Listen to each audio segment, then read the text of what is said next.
Hoy queremos conocer un poco de la historia de Estados Unidos y como estamos en el mes de la historia afroamericana, pues queremos celebrar también pues las cosas buenas que han sucedido en esfuerzos comunitarios, que ya nos costará nuestra invitada de hoy.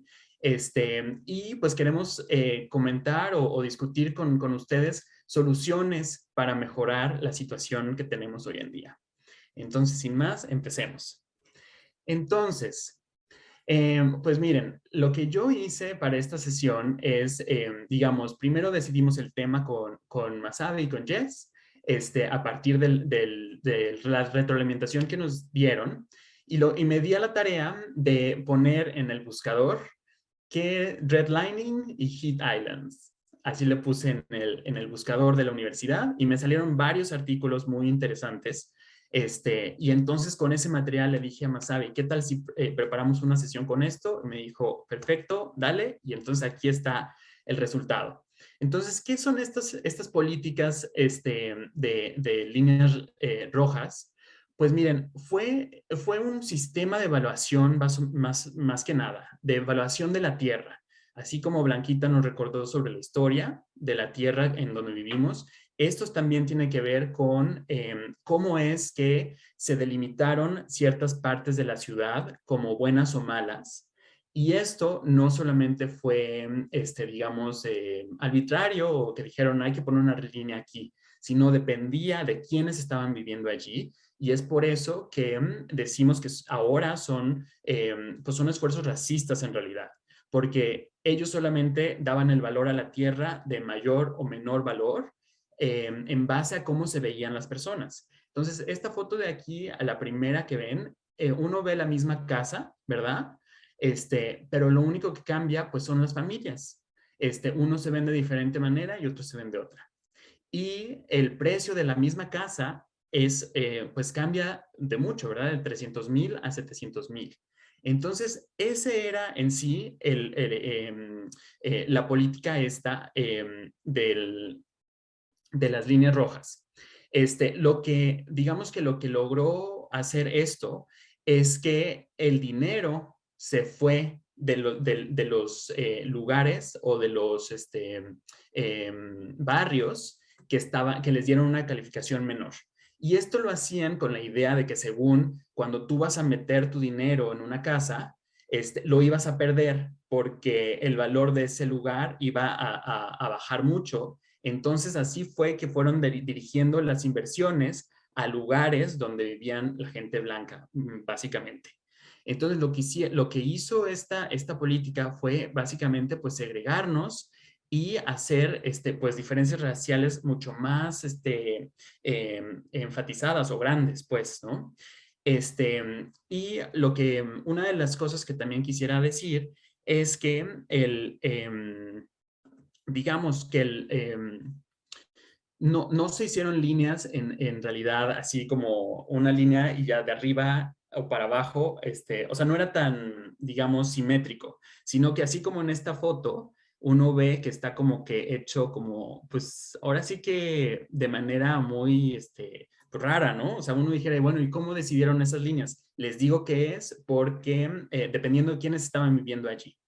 Entonces, y otra de las cosas que a mí me parece muy importante hacer énfasis es que se crearon muchas, digamos que diferencias entre el calor urbano. Y ese es uno de los temas que vamos a tratar ahorita en un segundo. Bueno, estas políticas se hicieron desde 1930 hasta 1960 y hasta ahí se acabaron. Dijeron, digamos que Estados Unidos se dio cuenta que esto estaba mal y entonces ya dijeron, bueno, las quitamos. El problema es que las diferencias y ya el efecto que tenía este tipo de políticas sigue hasta nuestros días presente. Entonces es por eso que tenemos que prestar atención. Ahora, vámonos a la siguiente. Oh, okay.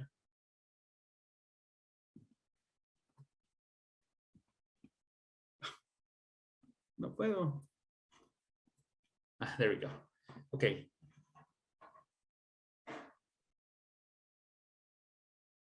no sé cómo borrar lo que ya puse. Bueno, miren, entonces ahora vamos a platicar sobre los legados que tenemos los legados que dejaron estas políticas.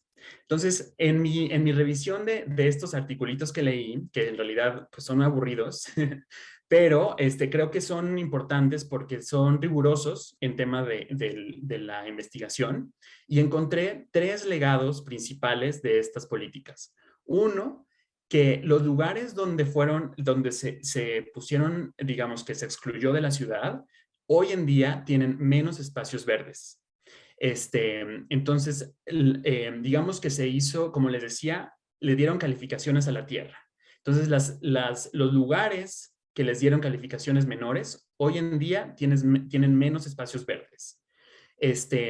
Por lo tanto, uno de los problemas que tenemos cuando hay mucho concreto y poca vegetación es que se incrementa la temperatura. Entonces, estos lugares tienen mucho más exposición al calor que los lugares, digamos, que fueron calificados como buenos, ¿verdad? Y el otro es que hay, en temas de salud, las poblaciones que viven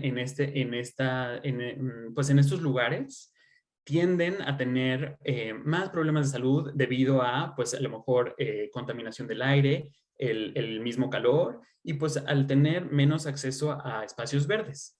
Entonces, pues esos son tres de los legados que yo pude ver en esta revisión.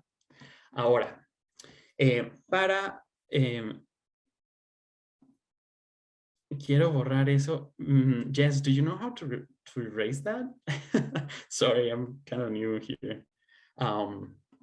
Anyway, so the idea of an urban heat island is that la idea de una isla de calor, digamos que aquí esta imagen lo maneja muy bien.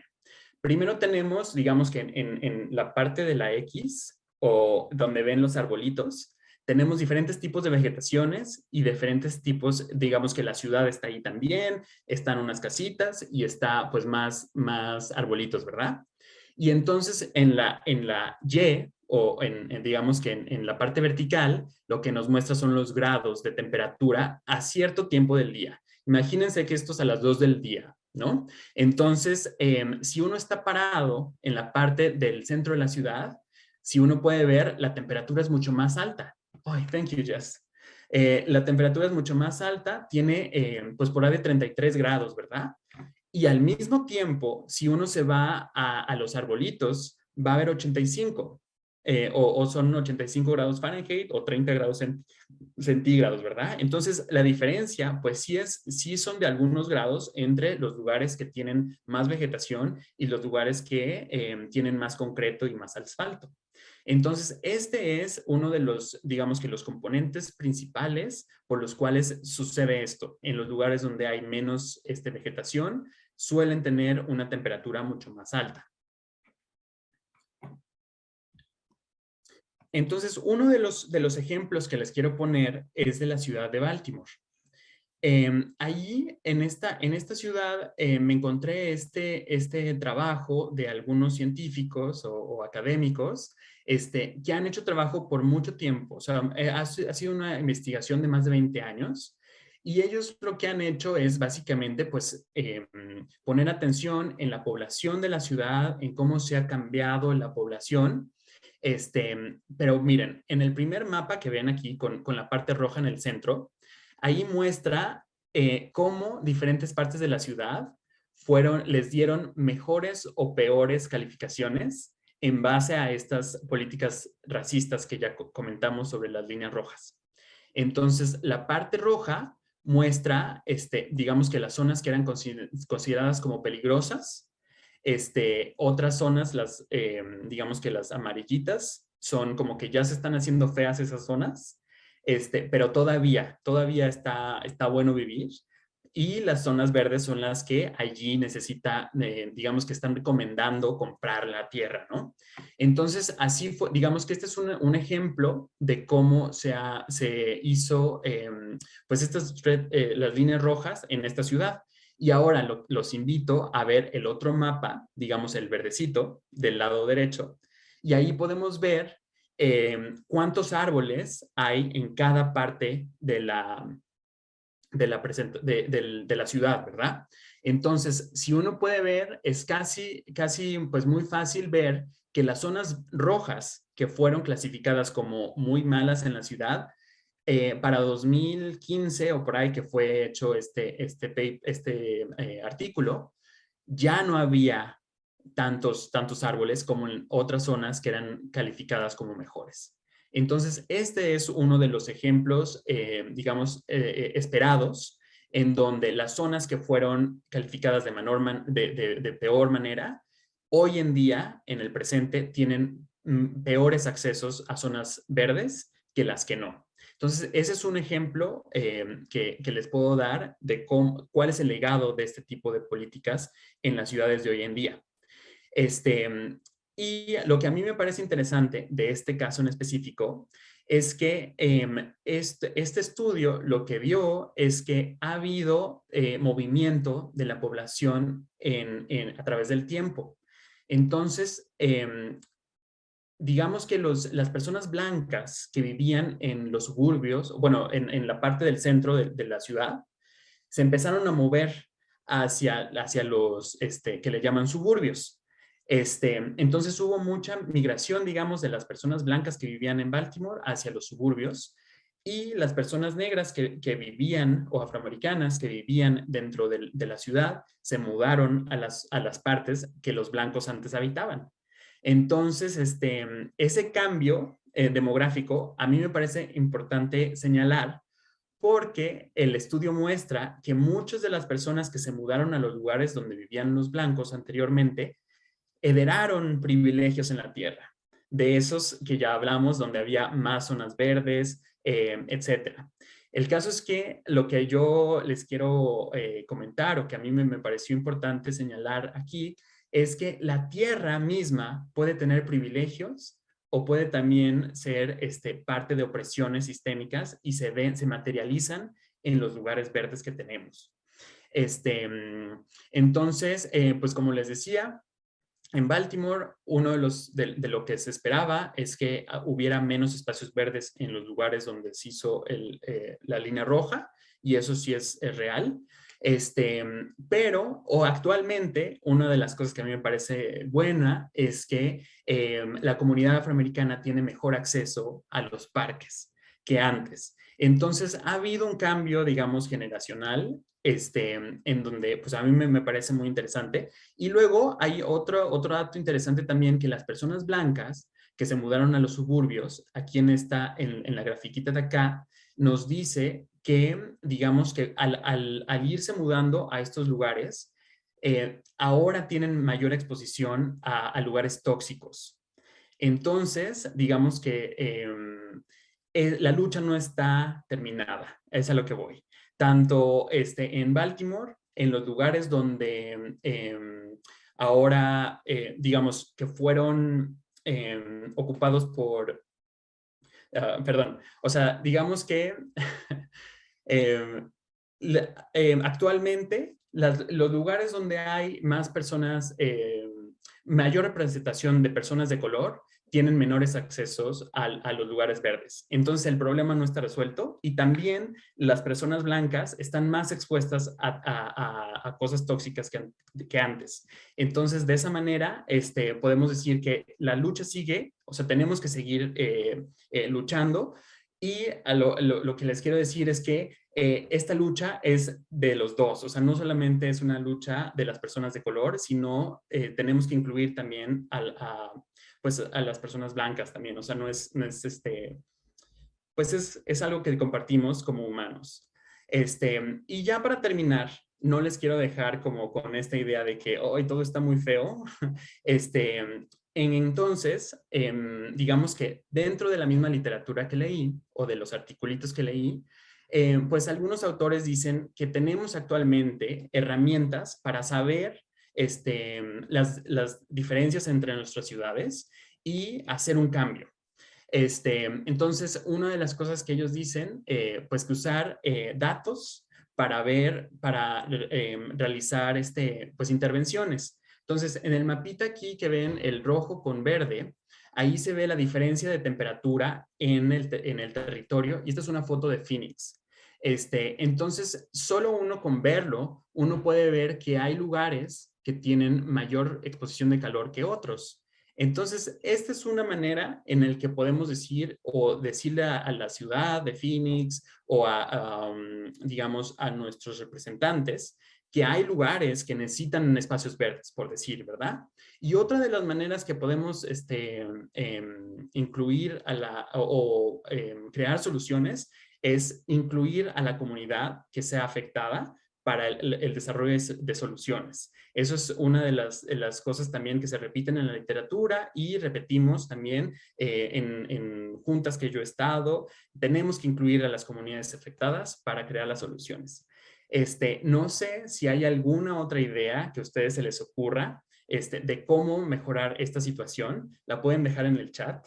Si se les ocurre cómo podemos pues cambiar esta realidad, ¿verdad? El último mapa que tenemos aquí es el de 1940 de Phoenix, y allí digamos que muestra en diferentes colorcitos las diferentes calificaciones que se le dieron a diferentes partes de la ciudad.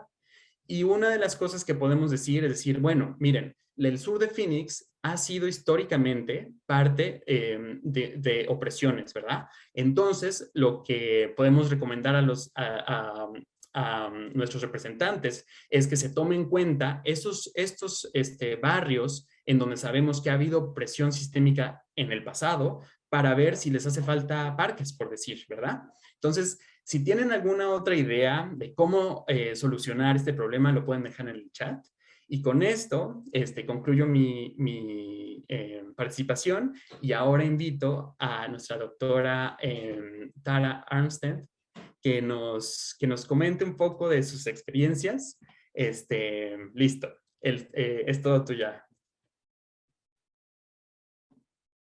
Oh. Hello, everybody. First of all, I want to say thank you for allowing me to come and hang out with you for a little bit and talk. As I'm watching and learning from you guys with all of this going on, the one thing that I can think about is the fact that redlining did not just affect the environment and land, but it also impacted schools. When you look at the history of redlining and where those racist policies were put in place, those are also the places where there are schools or school districts that have less funding and less support. So I know from being in the field that most times if individuals come to Arizona, they steer away from inner city schools. They steer away from South Phoenix, they steer away from those places because the funding of the schools or the environments of the schools. The problem with that is that a lot of parents don't know that information. And so they're not able to go and sit in these board meetings and advocate for changes, or to know that they have a right to go to the school and say, hey, can I look at some of the material that my student is learning so I can be ahead of the game, so to speak. So some of the things that I do in the community, of course, is number one, I try to go and empower students, family members, anyone that is connected to education, because I truly do believe that we're a team, and I can only do so much as a teacher without the help of families. So I go around and share my story. My educational experience was not good. I had teachers who were very verbally abusive and emotionally abusive. And so I start off empowering students to know that they are not alone, that they have somebody there to support them, but to also get their parents involved. Because once you are involved, that's a level of accountability that they cannot take away. So apart from that, what I like to do is do community work. I did serve on a school board, and if you have been watching the news in the last year or so, you saw how that went. I was only there for about 5 months because of the fact that I was the only person of color on the board. And so there's a lot of toxic stuff going on. But what happened was it exposed it to the community. And so a lot of people such as ourselves, are actually aware now that no, this is not going to continue. Um, I like to get out and do. I did a backpack school supply drive. I also do just going out to community and helping where it's needed. Because although redlining is not something that is lawful right now, it doesn't mean that those individuals that supported it in the generations that came behind them are not in the legislature or in the Senate and in the House and trying to do these things. So I always recommend that you stay engaged, even if the laws are confusing, just going to those sites and going through it and setting up an account to go and speak. You can go speak to these legislators and these representatives. That lets them know I am aware and I am holding you accountable. And what it also does too is it helps us to understand how important it is when it comes time to vote, to not just vote for a president, but to also vote for those people who are in those different branches of the government. So I could talk all day about education, but I won't. I will save you the time. It's a passion of mine, but I